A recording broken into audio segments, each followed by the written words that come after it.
fastest ever time at these championships for a men's 100-metre runner. And Rafael Buju, who's also been terrific, he set a windy 10:01 following up on Azu's semi-final victory. And for Jeremiah Azu, it was the second time in a matter of days that he'd set a Welsh national record.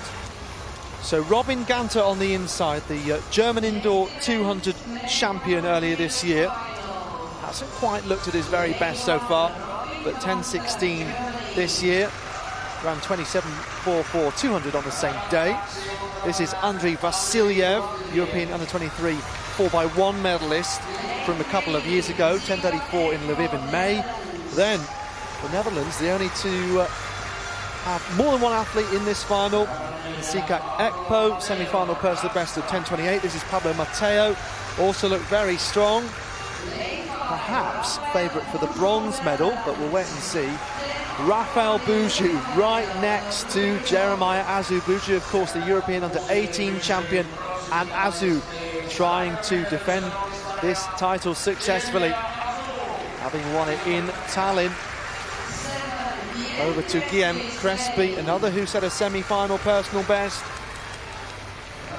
Israel Olatunde, the Irish record holder and European senior finalist last year. Another who maybe isn't quite at his best, though.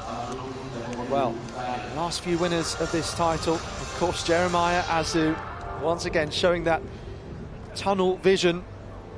Before that, Henrik Larsson in 2019. That was on home soil. Larsson came second behind Azu when he tried to defend the title. Karol Zalewski of Poland is the last man to retain a European under-23 sprint title. That was in 2015. It's been a good event for the Brits over the years. Ojeda Burin, Adam Janmili, James Alaka, Harry Akins-Ariti, Simon Williamson, whose championship record has gone to Jeremiah Azu. But Buju and Azu, what a strong competition between the two of them this is going to be in this men's 100 final. Very even at the start. Azu drives away.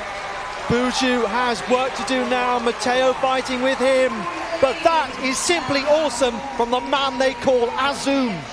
10:05, just over the legal win limit, but he does defend his title. Very few athletes get the opportunity to do that, let alone execute it, and that's exactly what the Welshman has done here. Well, it was a victory from gum to tape for Jeremiah Azu. It was a flying start. There was others that were quick out of the box, but then his pickup from about 10 metres into the race just took him ahead of the rest, and from that point on he was never headed. And just look at the difference, 12 hundredths of a second between Jeremiah Azu and Rafael Buju. Well, as you say, just fractionally over the record legal wind limit of 2 metres per second.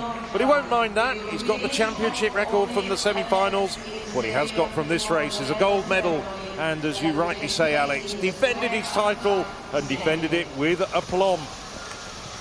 Yeah, absolutely. So he's been the sort of athlete who his times haven't quite matched the talent that he clearly has. The sort of person who, had conditions been different on certain occasions, might have already gone sub-10. Clearly, it'll be a target for his, as it is for all sprinters who've run 10 flat. But yes, breaking that Welsh record at the British Championships, bettering Christian Malcolm's 10:11 set in 2001 when Azu was just a little baby boy.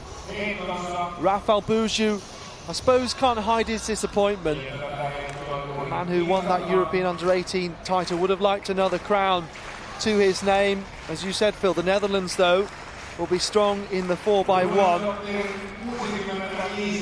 Mateo looked quite clearly very strong medal contender, but a little off the top two.